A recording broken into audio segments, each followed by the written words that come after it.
I have the enormous pleasure of opening this afternoon's digital track for Atmosphere in Dublin.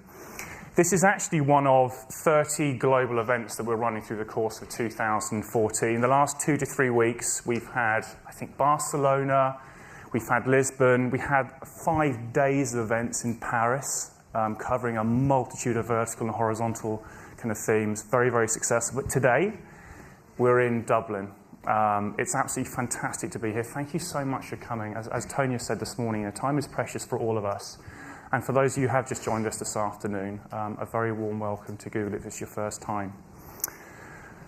So apparently the fact that we've just turned up and got here safely means that we should all be feeling a little bit better and more successful. If only this were true. Come on, let's see what the energy and the concentration levels. Does anyone actually believe this is possible right now? Quick show of hands. I'm so glad that no one put up their hands, because I would have said I'd love to have your job. Look, the reality is this, and I can talk about, maybe my journey in my career. I've been working now for about 16 years in enterprise and kind of technology landscape, and there's been some pretty dark days. Let me wind back to 1999.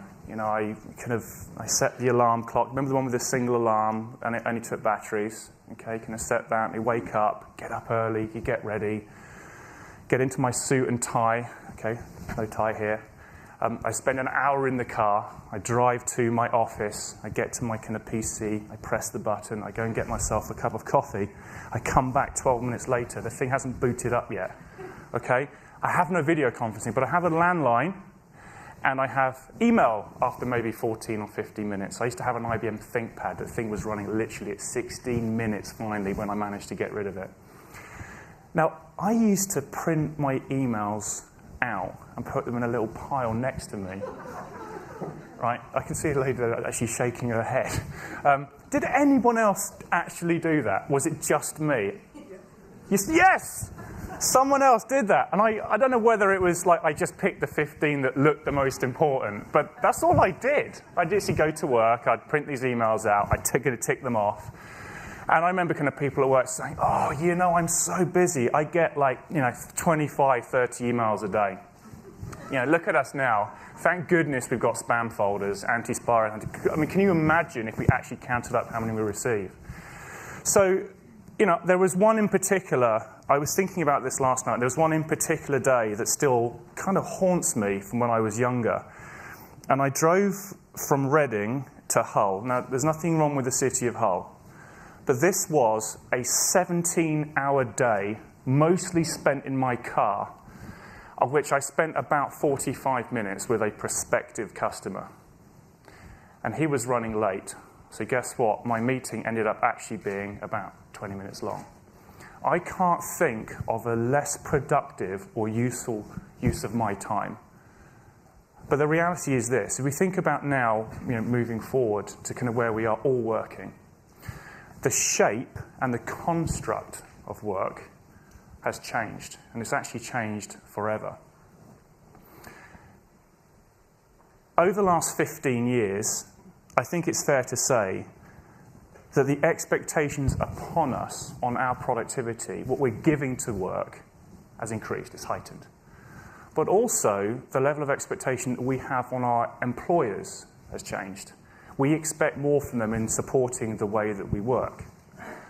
But this is the challenge that we've got. The change that we have seen in the last 15 to 16 years, which is doing this, and it's accelerating, we're going to see that same level of cumulative change in the next 4 years. We're going to be sat here in 4 years with a different set of technologies that will enable us to do our work even more effectively. Now, I would like to think, as one of you, that we all work incredibly hard. And sometimes I feel that I'm working even harder than I did last year, sometimes to get to the same kind of net result. But the challenge is this, okay? I think we would agree that the pace of change now sometimes is challenging, okay? And it's getting faster and faster and faster.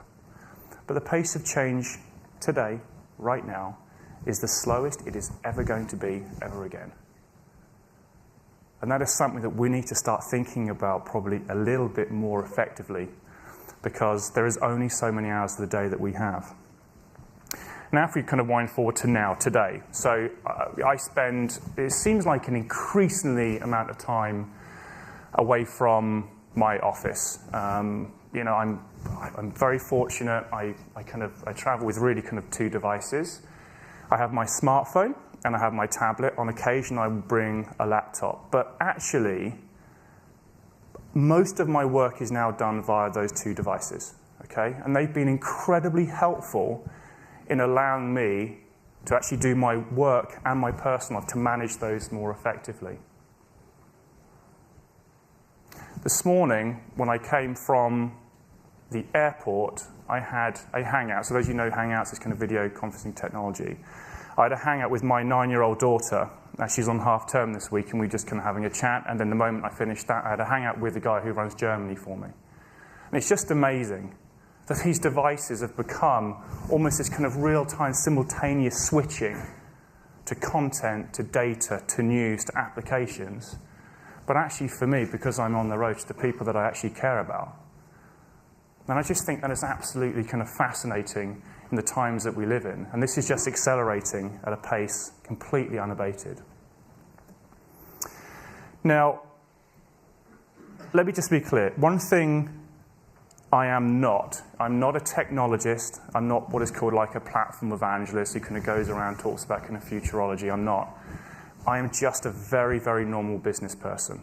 Okay, and I think we'll all accept now, and you've heard plenty of this morning, you'll hear more this afternoon about these big global macro trends, social, mobile, analytics, and cloud. They're not new, but they've disrupted our consumer, our personal lives to such a great degree now that actually we need to stop and think, well, look, what do we do next? Now, here's the thing. It's not just us as consumers or us in an individual kind of workplace environment that have had everything change quite dramatically. Think about us as the business leaders. Okay? Put yourselves into the position of, look, I'm the CEO of a company. Now, what we've learned over the last 5 to 6, 7 years with these big macro trends that have emerged, that have evolved, that has accelerated, is that lots and lots of companies have taken advantage of this technology to disrupt the business models of other companies.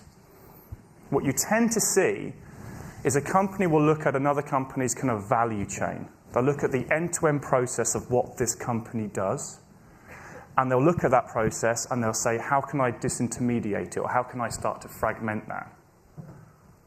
And they'll do a piece of it incredibly well. Often around engagement, about web technologies, but also incredibly strong customer service. Customer service is generally now seen as a huge differentiator. If I look at just 3 examples of business disruption led by technology, and these are just kind of 3 that I've picked. The first one is Nest. Anyone familiar with Nest? Okay, a few people. They were formed in 2010.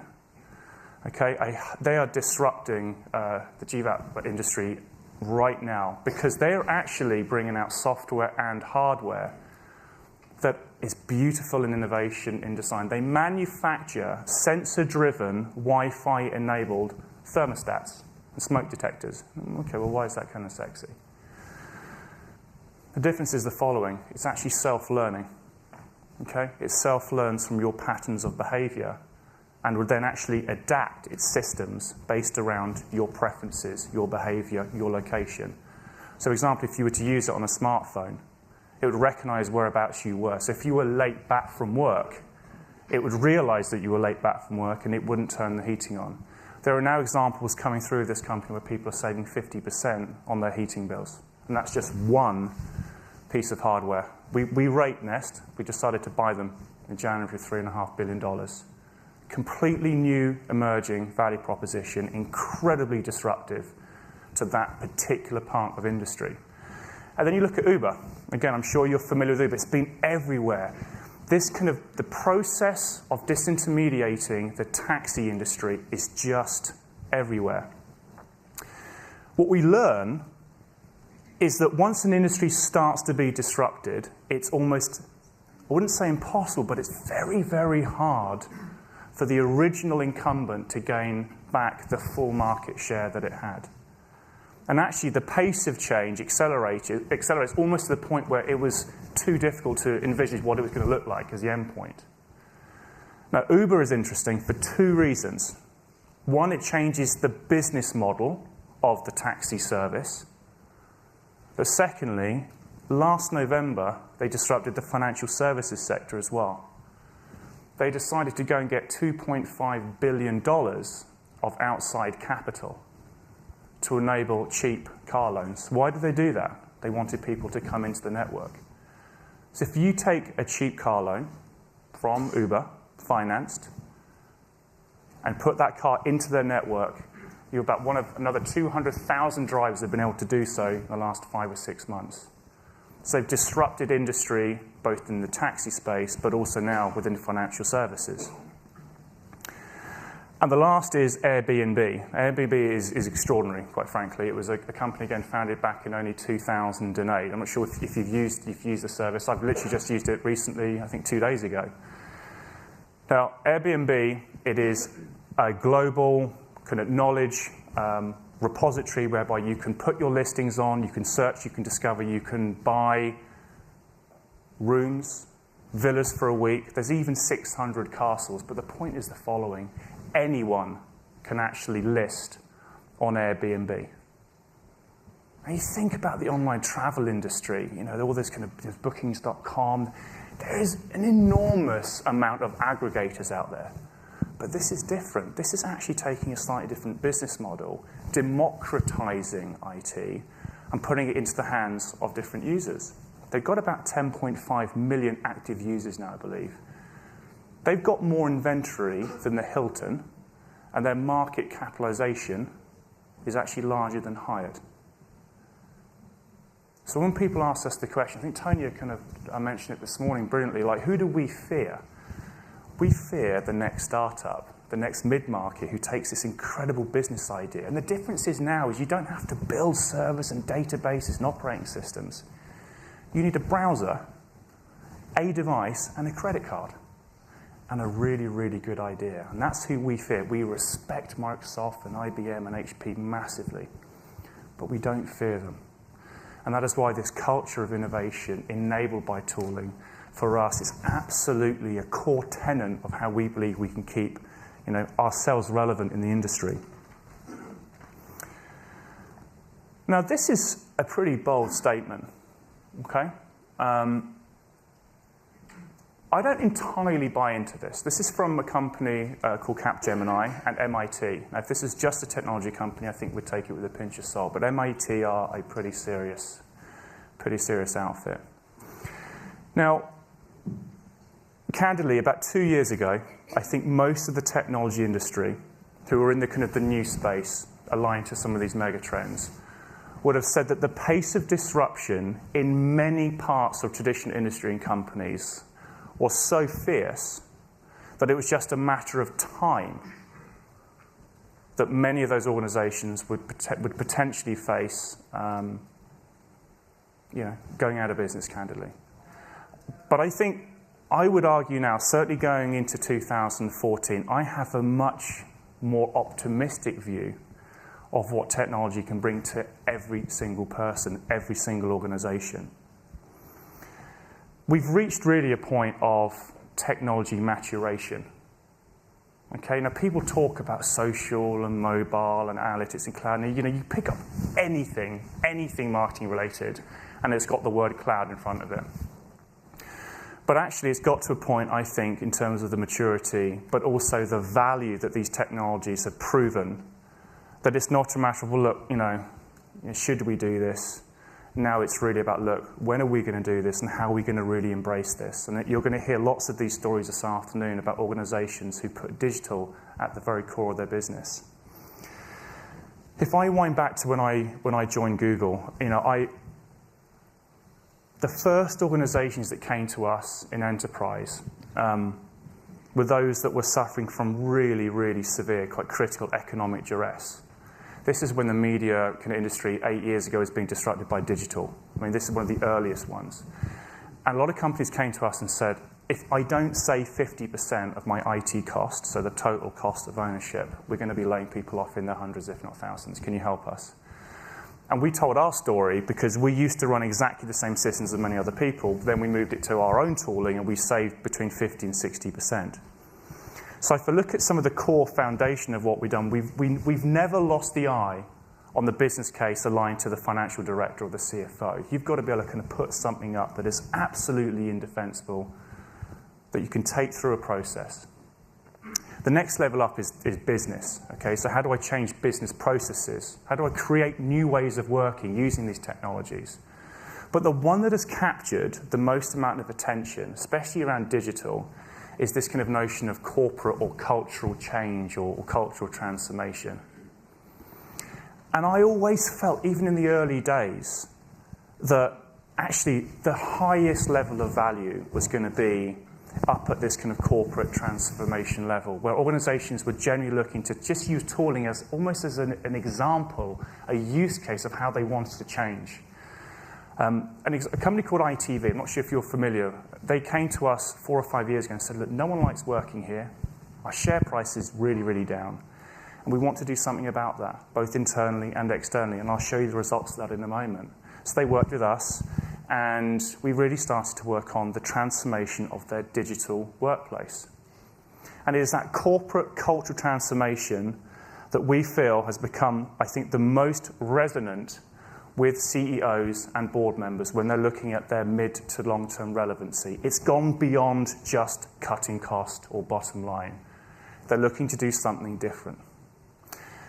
And then the Capgemini and MIT study came out just before the Atmosphere London event, about 6 to 8 weeks ago.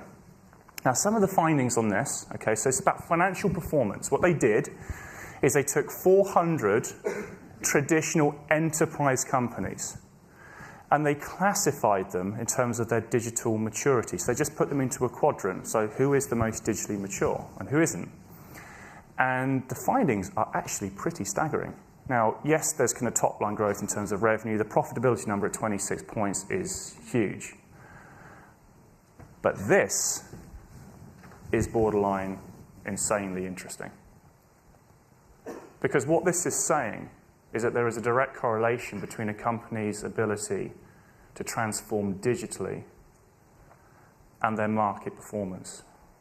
So on the left-hand side, we could probably say, if you are digitally mature, you're going to outperform your competitors. But now we're saying if you are digitally mature, you're outperforming major financial indices. So this is fascinating for us. Now, I'm sure I am one of every single person in the room who has had the unpleasant experience of walking into a boardroom with a business case, who's had it knocked back. Okay? Most people have had that experience. This is the first time in my career that I think we have something that can drive significant growth, top-line growth, customer engagement, a move in market valuation. So after the MIT Capgemini study, we decided to do our own. We thought, well, could we actually start to look at this correlation and start to track financial performance against digital maturity? And we've just picked 4. I'm not sure whether the Ocado or the ITV guys are with us. Now, look, this is the message. This isn't just about Google. We know that. There are many different signals to market performance and index performance. But did we play a role in this, in actually helping these organizations turn their culture and their digital workplace into something that is more performant? Absolutely. And this is now. This isn't even something that is, a future roadmap. It's about vision. It's about strategy. This is right now, which is why I have an incredible amount of optimism about what I think we can achieve as partners over the course of the next 1 or 2 years. This isn't about a 24-month ERP implementation. This is about launch and iterate, learn, do it again, do it again. And this is really, really fascinating. And what we did is we took the MIT CAP study, we took our own, we came up with this, and then we decided that are there any common characteristics of organizations that are digitally mature? And we came up with 5. They engage at scale. They use web and technology to engage prospects and customers more effectively than their competitors. They view intelligence as a collective, not as a silo. They've deliberately tried to strip down the borders within organizations. They share as much as they possibly can. They recognize there's a tight coupling between collaboration and innovation that results in increased productivity, especially in a mobile context. Data for Google, again, you may have heard this morning for those people that joined us. We make decisions based on data, despite being kind of Californian. Data is incredibly important to us. Don't know who uses Netflix here, but they collect 70 data points on each of you. They have 30 million customers. Netflix are forensic in how they treat and service you as a customer. And just like the kind of, the battery moment, we want to work in the way that we want to work. We want technology to be intuitive and easy to use. And what you'll hear this afternoon from, our guests is this kind of term, work the way you live. And we believe that is incredibly important to the tenets of success. Now, one of the questions I'm asked all the time is, look, what's next? Now, I'm not going to talk about driverless cars. I'm sure you've all read that this morning. That's not my area of expertise. Although the taxi driver did ask me that this morning when he turned the radio up. But the question we're often asked is, look, what is next? Where do we think the next generation of workplace tools could be heading? And think about this. Who has an Android phone? Quite a few. Does anyone use Now? The Now knowledge cards? Okay, so I'm glad there's a few of you. So a few of you will get the context. So on my phone, it has what is called a knowledge card, which is looking at my calendar, my kind of personality, my behavior, my profiles, and it will tell me certain things like, Thomas, you need to leave for this meeting now because you're going to be late. And by the way, don't go on this train because it's been delayed, etc. We are not too far away from the following scenario, okay? I am an hour away from meeting a CEO, and a knowledge card, I'm not going to demand it. I don't want to have it suggested to me. I want it to assist me. So the knowledge cards come through, and it will say, I'm going to go and meet Bob, okay? He's the CEO of a big FTSE 100 company. And that knowledge card will have his name, his profile, his LinkedIn profile, maybe his last 5 tweets. It'll have an integration into our CRM system that will say, did you know you've just signed a contract with this company, but they haven't quite sold this one? Or maybe it's an integration into Google Docs or Google Drive that says, here are the last 5 documents that have been written about this person, including his bio. Would that make you be more productive rather than kind of walking in and trying to look at the news on the way in? For me, that is a massively important thing to go into a meeting with another executive to be relevant. Think about something else. One of your plants in China goes down, but you're proactively told about that. And rather than you actually having to think, what do I do next? It gives you an options of 5 things. Would you like to call so-and-so? Would you like to shut this down? Now, we really, really believe, actually, that technology at the moment is there almost as a push. And we think we're probably about a year and a half away from making technology highly personalized, highly contextual, and location aware. Now, I'm out of time, so we have got an amazing afternoon. We've got people from Google, we've got some partners, we've got customers who are here. The key thing for me is, look, we're all exceptionally busy. I think we all also recognize that the opportunity for transformation, when you put digital at the heart of your strategy, can potentially give you some significant returns, both technical, business, and cultural. And where we see the biggest level of success, what we would call kind of strategic partners, is that actually what Mark and I think Tonya said earlier on, it's just where you get on and you try it. The danger is that we actually overthink things.